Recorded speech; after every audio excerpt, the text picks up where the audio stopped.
Shalom, selamat pagi saudara yang dikasihi oleh Tuhan Yesus Kristus. Salam damai sejahtera dan sukacita bagi kita semua. Kita bersyukur oleh anugerahnya pagi hari ini kita boleh menikmati udara pagi yang segar dan kita diberikan kekuatan yang baru dengan tubuh yang sehat. Dan melalui pagi hari ini, sebelum kita memulainya, kita percaya bahwa Bapa yang baik telah memulainya untuk kita. Dan Dia adalah sumber segala yang hidup, yang memberikan yang terbaik untuk kita. Amin. Dan saya bersyukur kita bisa kembali bertemu di dalam program Renungan Pagi ini. Mari kita mulai membaca firman Tuhan di dalam kitab Kejadian, pasal 1 ayat yang ke-1. Demikian firman Tuhan ini berkata, "Pada mulanya Allah menciptakan langit dan bumi." Inilah ayat pertama di dalam Alkitab yang oleh banyak orang dan teolog, ayat ini sering dianggap sebagai tanda tangan Tuhan. Bahkan beberapa kalangan pun melihat bahwa pada ayat ini Tuhan menciptakan landasan realita di alam semesta ini, yang semuanya berdasar pada 3 dimensi, yaitu waktu, ruang, dan material. Dari ayat-ayat selanjutnya, kita melihat bahwa Tuhan menciptakan segala sesuatu yang ada di alam semesta ini, dan di akhir setiap harinya Tuhan menyatakan bahwa semuanya baik adanya. Kita pasti juga pernah mendengar istilah save the best for last. Benar tidak? Saya rasa demikian juga dengan Tuhan. Selama 5 hari pertama, Tuhan menciptakan alam semesta beserta isi-isinya, dan pada hari ke-6, pada hari terakhir Tuhan menciptakan manusia, yaitu Adam dan Hawa. Kita diciptakan pada hari ke-6, pada hari terakhir. Kalau dilihat sebagai rangkaian acara, kitalah puncak acara penciptaan tersebut. Lalu setelah semuanya selesai diciptakan, kita manusialah yang diberikan kuasa, otoritas untuk memimpin dan menguasai ciptaan-ciptaannya yang lain. Kalau kita lihat rencananya dari awal, Tuhan sudah mempersiapkan segala yang terbaik untuk kita. Ketika manusia memilih untuk mengikuti bujukan dan tipuan si iblis, tanpa disadari manusia telah melepaskan otoritas yang Tuhan berikan dan menempatkan dirinya di bawah kendali si iblis tersebut. Sejak saat itu, kita manusia tidak bisa datang kepadanya yang kudus. Meskipun Tuhan sudah mempersiapkan segala yang terbaik, kita manusia tidak dapat datang kepadanya untuk menerima segala yang terbaik tersebut. Untuk itulah Tuhan datang dan menebus kita supaya kita diperdamaikan dengannya. Segala upaya amal ibadah kita tidak memiliki nilai apa-apa di hadapannya, kalau upaya-upaya tersebut kita lakukan dengan dasar sebagai upaya untuk menebus kesalahan kita atau memperoleh keselamatan. Hanya Dia yang sempurnalah yang dapat menebus dan menjadi korban pendamaian.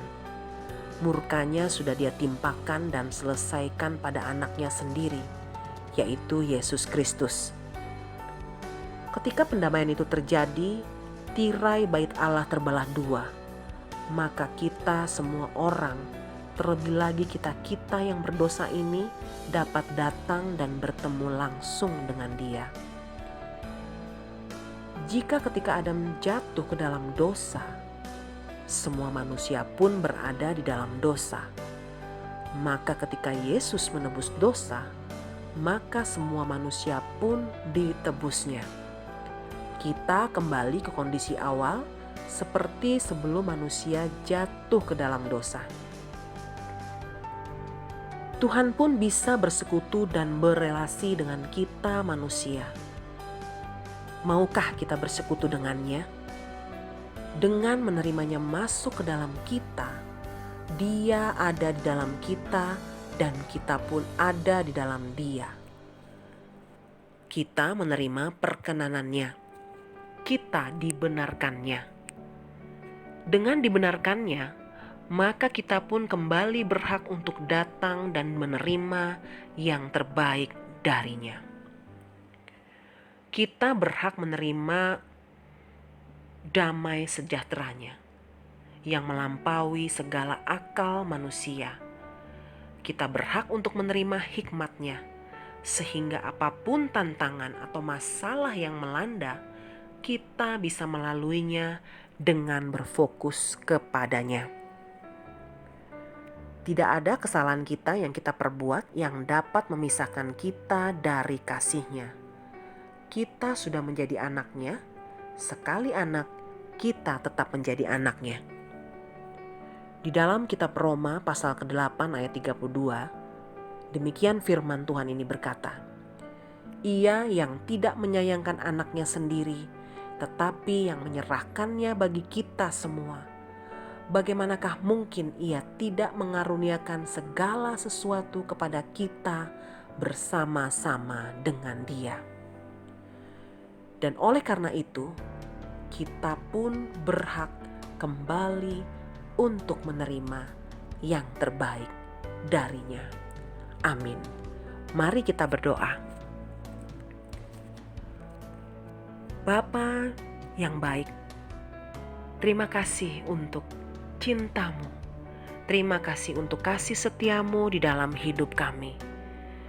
Kami percaya Engkau adalah Bapa sumber di dalam kehidupan kami yang telah memberikan yang terbaik bagi kami. Dan kami percaya Tuhan, bahwa segala pengampunan yang sudah Engkau berikan melalui anak-Mu Yesus Kristus, kami memperoleh keselamatan dan kami memperoleh kehidupan yang baru di dalam Engkau. Dan kami boleh terus berjalan di dalam kebenaran-Mu ini Bapa. Bahwa apapun yang terjadi, apapun yang kami hadapi, apapun yang saat ini sedang melanda Tuhan, kami percaya bahwa kami sanggup melaluinya, dan kami percaya Engkau Bapa yang menyelesaikan. Dan semuanya itu ada di dalam kebenaran-Mu. Dan kami menyerahkan hidup ini di dalam tangan-Mu Bapa, di dalam kasih setia-Mu. Kami percaya bahwa Roh Kudus-Mu yang memerdekakan dan memberikan kami kekuatan, memberikan kami suatu pola pikir yang baru, bahwa kami punya Bapa, sumber memberi segala yang terbaik di dalam hidup kami. Terpujilah nama-Mu Tuhan Yesus. Hari lepas hari, hidup kami adalah hidup bersama Engkau, hidup yang penuh dengan berkat, kelimpahan, yang penuh dengan kebaikan. Terpujilah nama Tuhan Yesus.